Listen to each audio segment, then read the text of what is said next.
मुख्यमंत्री एकनाथ शिंदे यांनी ठाणे-नाशिक महामार्गावरील विकास कामांची पाहणी करण्यासाठी दौऱ्याला सुरुवात केली आहे। या दौऱ्यात त्यांनी खारेगाव येथील खाडीवर बांधण्यात येत असलेल्या नवीन खाडीपुलाच्या कामाची सखोल पाहणी केली।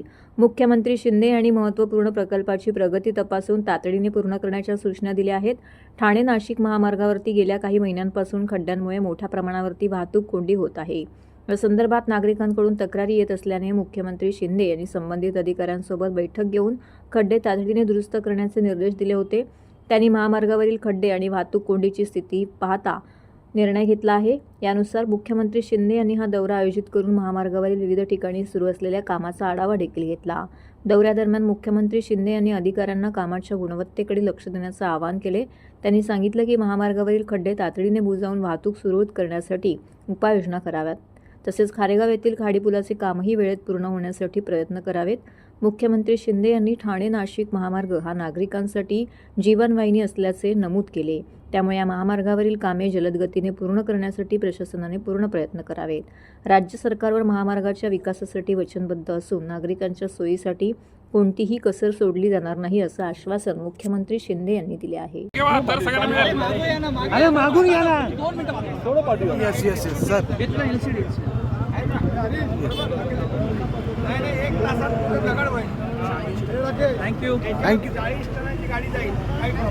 Thank you sir, thank you.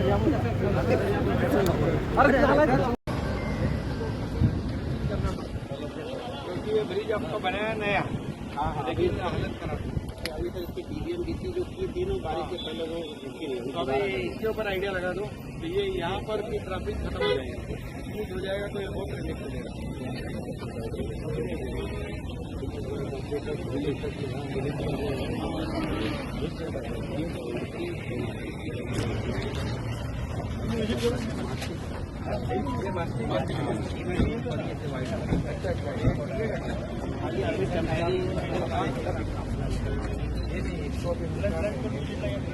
निकाल देंगे जो अपना मेथड वाला है उसको मारेंगे, नहीं तो फिर इसको भी खड्डे हो जाएंगे तो प्रॉब्लम है।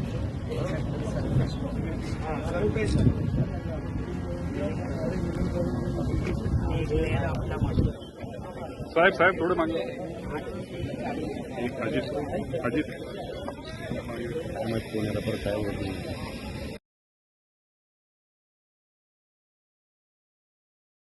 महाराष्ट्रातील भगिनींना आधार देणारी राज्य शासनाची मुख्यमंत्री माझी लाडकी बहीण योजना। या योजनेअंतर्गत अल्प उत्पन्न गटातील 21 ते 65 वयोगटाच्या भगिनींना मिळणार दरमहा 1500 रुपयाची मदत। अर्ज करण्यासाठी 31 ऑगस्ट 2024 पर्यंत मुदतवाढ। कुटुंबाचं वार्षिक उत्पन्न 2.5 लाख रुपयांपेक्षा कमी असलेल्या महिला पात्र।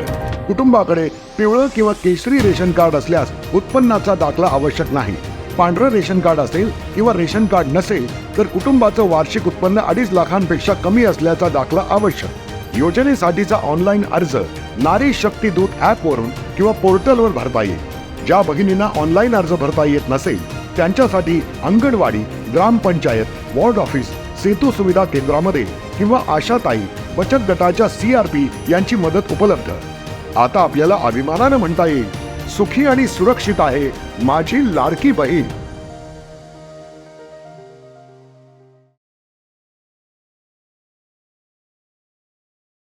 1 ऑगस्ट ते 8 ऑगस्ट या दरम्यान जागतिक स्तनपान सप्ताह जगभरात साजरा केला जातोय। त्या अनुषंगाने ठाण्यातील कळवा येथील छत्रपती शिवाजी महाराज रुग्णालयात विविध उपक्रम राबवून जनजागृती करीत स्तनपानाचे महत्त्व जनतेला पटवून देण्यात आले। यावेळी मीनाताई ठाकरे परिचर्या केंद्रातील विद्यार्थ्यांनी पथनाट्य सादर केले। स्तनपान सप्ताहाचे औचित्य साधून मुंबई ब्रेस्ट फीडिंग प्रमोशन कमिटीतर्फे आयोजित केलेल्या आंतर महाविद्यालयातील स्पर्धेत मीनाताई ठाकरे परिचर्या प्रशिक्षण संस्थेतील विद्यार्थिनींनी हिरहिरीने भाग घेतला। 1 ऑगस्ट रोजी KM रुग्णालयात झालेल्या समारंभात संस्थेतील विद्यार्थ्यांनी द्वितीय पारितोषिकाने तर भित्तीपत्रके स्पर्धेत प्रथम व द्वितीय पारितोषिक गौरवण्यात आले। याच सप्ताहाच्या अनुषंगाने राजीव गांधी वैद्यकीय महाविद्यालयातर्फे आयोजित निबंध स्पर्धा व भित्तीचित्रे स्पर्धेत विद्यार्थिनींनी सहभाग घेतला होता।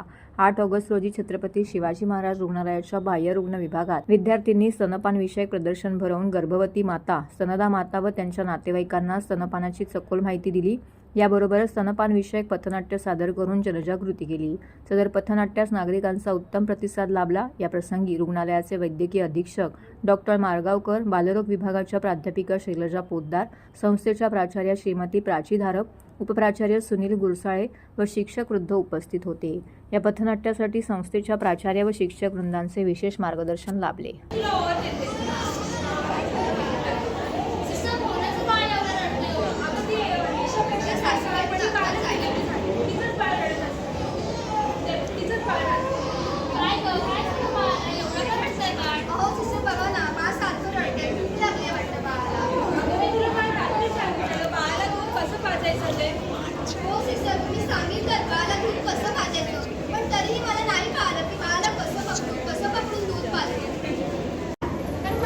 आता ही कामाची रजेची सुट्टी संपली आहे. या कामावर पुन्हा रुजू व्हायचं आहे. तर चला पाहूया कामांमध्ये बाळंती आणि स्तनपानादरम्यान कोणकोणत्या समस्यांना सामोरे जाते.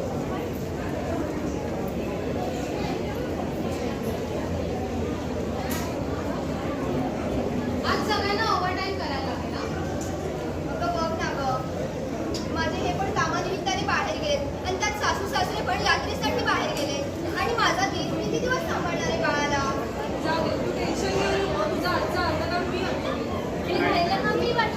थँक्यू सो मच दोघींना पण.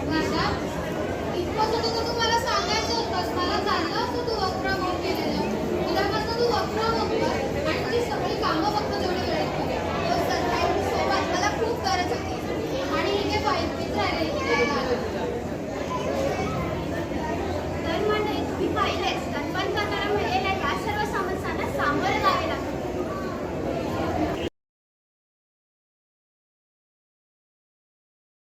वागळे इस्टेट येथील डम्पिंग ग्राउंड बंद करण्याच्या मागणीसाठी शिवसेना, उबाटा व भाजप कार्यकर्त्यांनी जोरदार आंदोलन केले. वाळकेकडे इस्टेट परिसरातील नागरिकांना या डम्पिंग ग्राउंडमुळे होणाऱ्या त्रासाचा विरोध दर्शवत कार्यकर्त्यांनी ठाणे महानगरपालिकेच्या विरोधात यावेळी घोषणाबाजी केली. आंदोलनादरम्यान कार्यकर्त्यांनी डम्पिंग ग्राउंडच्या गेटला टाळे ठोकून आपला रोष व्यक्त केला. त्यांनी असा आरोप केला की डम्पिंग ग्राउंडमुळे परिसरात दुर्गंधी पसरली आहे, तसेच आरोग्याच्या समस्यांमध्ये मोठी वाढ झाली आहे. स्थानिक नागरिकांचीही या मागणीला मोठ्या प्रमाणामध्ये साथ मिळत आहे. उबाटा व भाजपाच्या स्थानिक नेत्यांनी या आंदोलनाचे नेतृत्व केले आणि प्रशासनावरती आरोप केला की या समस्येकडे दुर्लक्ष केले जात आहे. डम्पिंग ग्राउंडच्या बंदीची मागणी लवकरच मान्य न झाल्यास आणखी तीव्र आंदोलन करण्याचा इशारा यावेळी देण्यात आला आहे. आंदोलनानंतर महापालिकेच्या अधिकाऱ्यांनी घटनास्थळी भेट देऊन स्थितीचा आढावा घेतला आणि नागरिकांच्या समस्या सोडवण्यासाठी योग्य ती कारवाई करण्याचं आश्वासन दिले.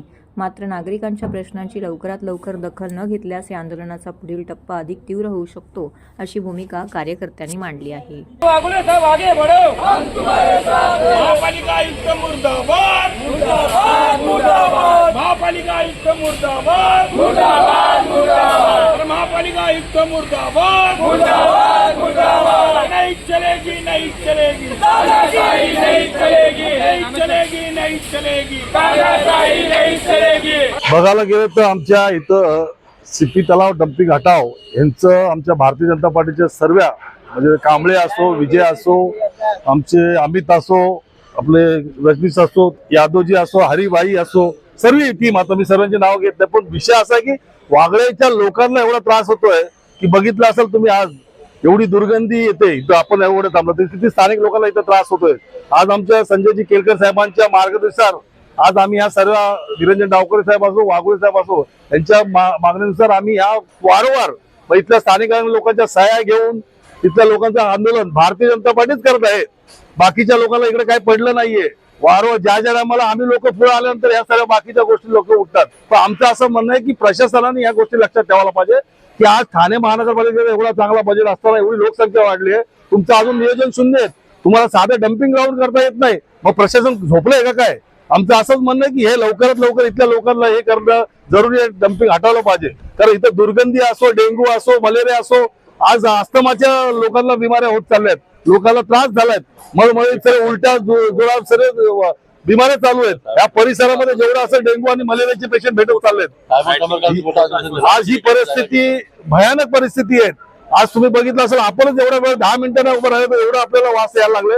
ही मंडळी एवढ्या वर्षापासून इकडे राहते. हा, तर माझं असं म्हणणं आयुक्ताला इथं आणून उभं करायला लागेल 1 तास, तेव्हा त्याला माहित पडेल की लोक कसे राहतात इथं. आजचं आंदोलन जे आहे गेल्या 3 महिन्यापासून जनतेच्या ज्या तक्रारी आल्या त्या अनुषंगाने आदरणीय केळकर साहेबांनी 12/6/2024 आयुक्तांना पत्र व्यवहार केलेला आहे. 14/6 सुद्धा उपायुक्तांना सुद्धा आपला तो पत्रव्यवहार केलेला आहे. त्या अनुषंगाने डेली आम्ही तोंडी भेट होऊन याची उपाययोजना सांगा, नाही करू होतोय. मग आदरणीय केळकर साहेबांनी आदेश दिला की तुम्ही पहिले जनजागृती करा, सह्यांची मोहीम चालू करा आणि मग आंदोलन छेडा. जेव्हा आम्ही या सह्यांची मोहीम चालू केली, मग काही माजी जे प्रतिनिधी जाऊन आयुक्तांना भेटले. आयुक्तांना त्याच वेळेला एक बाईट दिली की आम्ही 80 एकर जागा कुठे घेतलेली आहे आणि आम्ही 20 तारखेला हे डम्पिंग हटवत आहे असं स्वतः आयुक्तांनी बाईट दिली. आणि मग काल आदरणीय केळकर साहेबांनी उपायुक्त आपलं तुषार पवार साहेबांना आपलं बोलवलं आणि सांगितलं की तुम्ही रायटिंग मध्ये उत्तर द्या. तर उत्तर हे खोटं उत्तर आपल्याला देण्यात आलंय की इथे फक्त संक्रमण करणं, व्यवस्थापन करणं दिलेलं आहे, पण इथून रोग हटवण्याची भाषा नाही केलेली आहे.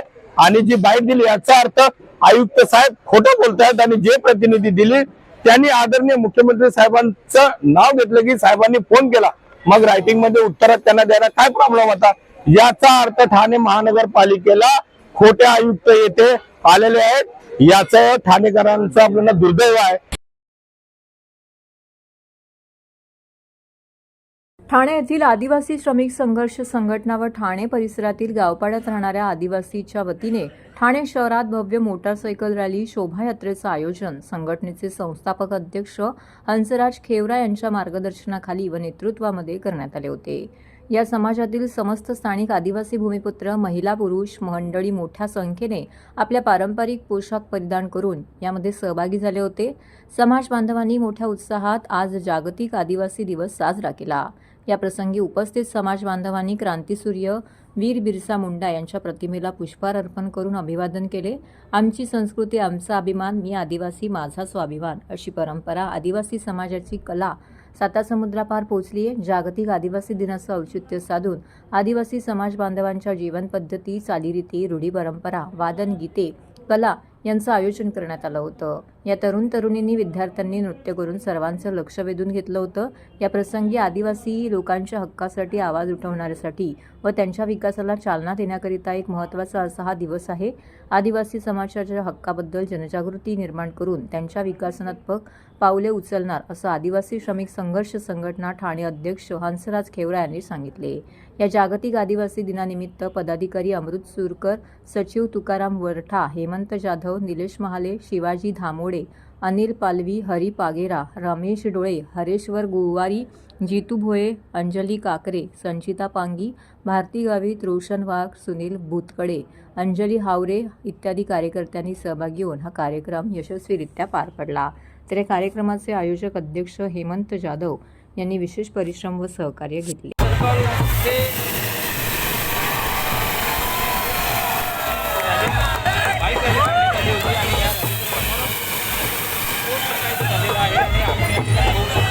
जे जिल्हाधिकारी कार्यालयातील सार्वजनिक पुतळा आहे त्याला पुष्पहार अर्पण केलेला आहे. आणि त्यानंतर कोट नाका येथील राजाजी बांगरे चौक यांच्या प्रतिमेला पुष्पहार अर्पण करून या ठिकाणी अभिवादन करून मोठ्या आदिवासी दिन साजरा करण्यात येत आहे. आदिवासी श्रमिक संघर्ष संघटनेचे संस्थापक अध्यक्ष हंसराज खेवरा यांच्या मार्गदर्शनाखाली या ठिकाणी आयोजित करण्यात आलेला आहे.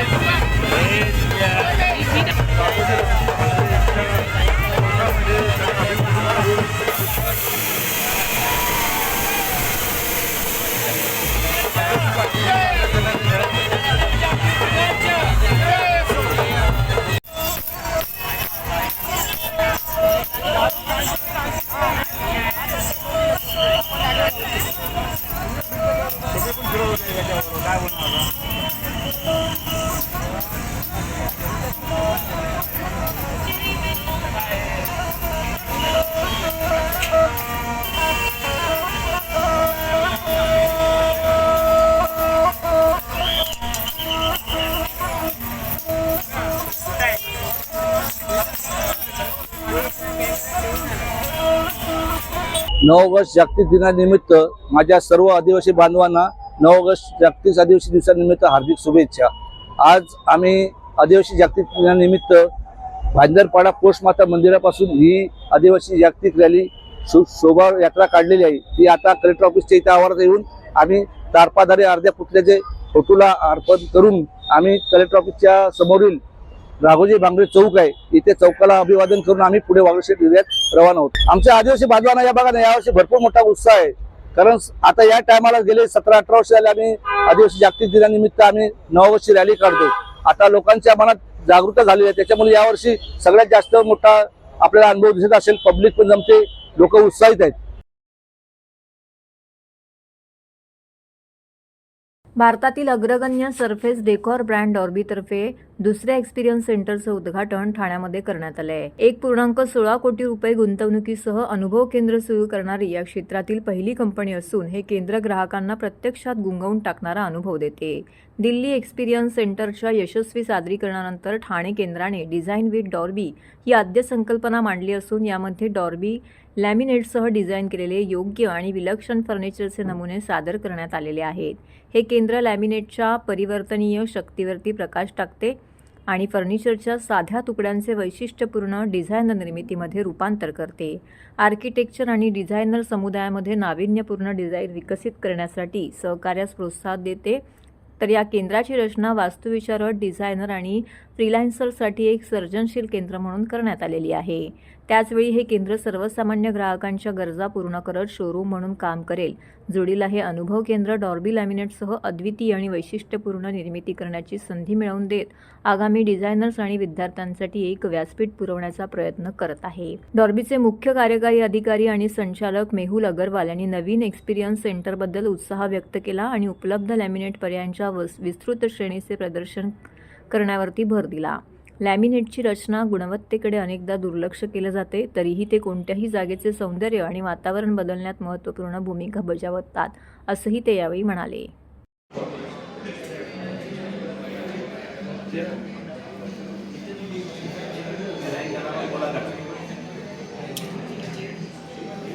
हमारे शोरूम में हमने काफ़ी तरह के लैमिनेट्स को डिस्प्ले किया है.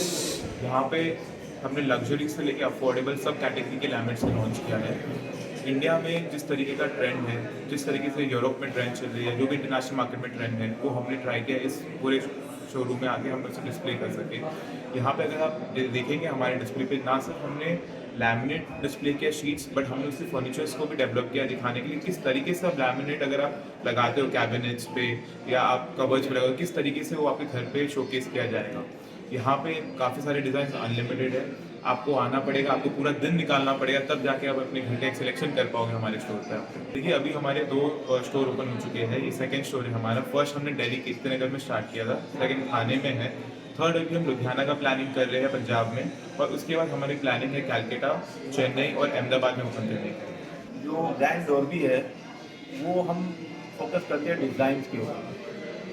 वर्ल्ड के जितने इनोवेटिव डिज़ाइन हैं, जो नए नए कलर्स हैं, ट्रेंड्स हैं, उसको हम डॉर्बी में लेके आते हैं. और हम ये भरसक प्रयास करते हैं कि अगर कोई अपने घर पे लैमिनेट लगाता है तो उसका घर वाव हो जाए, और वो वन ऑफ द बेस्ट आज के ट्रेंड के अनुसार उसका घर बनाए. ये हमारा मेन डॉर्बी का खासियत है. देखिए थाना हमारा होम टाउन है. हम लोग वैसे कंपनी हमारी हेड ऑफिस न्यू बॉम्बे में है, तो थाने में हम 1-to-1 आर्किटेक्ट, इंटीरियर डिज़ाइनर सबके कनेक्ट में हैं. अच्छे अच्छे बिल्डर्स हैं, उनको कनेक्ट में है. हम उनको ऑफर करते हैं, आप आइए, देखिए, फील और डिफरेंस महसूस कीजिए दूसरे लैमिनेट में और हमारे लैमिनेट में.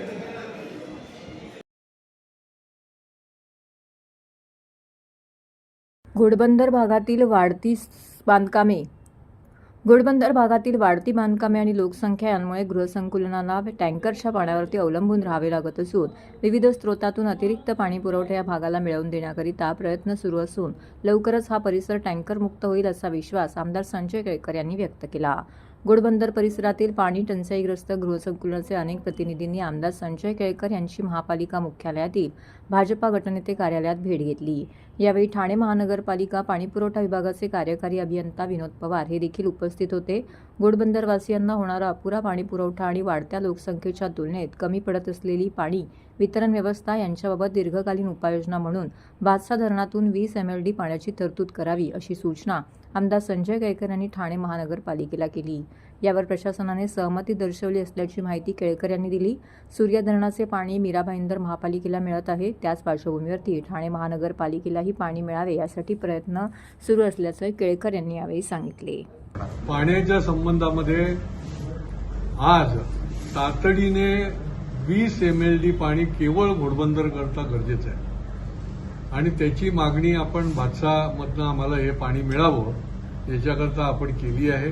त्याचा पाठपुरावा मी आता उद्याच करणार आहे की जेणेकरून हे वेळोवेळी जे निरनिराळ्या भागामध्ये म्हणजे आज बघा की एकीकडे मोठ्या मोठे कॉम्प्लेक्स मोठ्या मोठ्या इमारती होत आहेत. हिरानंदानीमध्ये तिथली लोक आली होती, लोधा आमारामधली आली होती, पार ओळ्या भागामधली देखील या ठिकाणी तिथे ओम साई प्लाझा आहे त्या ठिकाणच्या मी व्हिजिट पण केली होती. त्या ठिकाणी त्यांनी मला बोलवलं होतं आणि अक्षरशः हा मध्यम वर्गातला माणूस जो आहे तो टँकरवर जगतोय हो. त्याला टँकरचे पैसे भरायला लागतात. म्हणजे एकीकडे बँकेचा MRI दुसरीकडे टँकरचे पैसे आणि रोज 50-50 हजार रुपये टँकर करता पोहोचतायत आणि त्यामुळे या पाण्याच्या संबंधामध्ये काही जुजबी व्यवस्था जी आहे ती आज पाणी खात्याच्या लोकांबरोबर बसून आम्ही जरी केली असली तरी ही कायमस्वरूपी नाही आहे. कायमस्वरूपी जर करायची असेल तर मोठ्या प्रमाणामध्ये MLD 20 MLD पाणी जे आहे ते लवकरात लवकर या ठिकाणी आणणं तर ही मोठ्या प्रमाणात समस्या सुटेल. आज जवळजवळ 10 विभागामधल्या हिरानंदानी आहे, लोढा आमारा आहे, माजिवडा गाव आहे, कोलशेतची कल्पतरूची जी टाकी आहे ती आम्ही आता आठवड्याभरामध्ये सुरू करणार आहोत. मी त्यांच्याशी चर्चा केली. बाकीच्या टाक्या ज्या आहेत त्या आम्ही पिरामल, लोढा, दोस्ती या इथल्या पाण्याच्या टाक्या ज्या आहेत त्या ऑलरेडी कार्यरत झालेल्या आहेत. शेवटी टाक्या जरी कार्यरत झाल्या तरी त्या ठिकाणी पाणी देखील आलं पाहिजे मोठ्या प्रमाणात आणि त्याचं डिस्ट्रीब्युशन देखील व्यवस्थित झालं पाहिजे आणि त्या दृष्टीने देखील एक चांगली आमच्या पाठपुराव्याने अमृत योजनेमधनं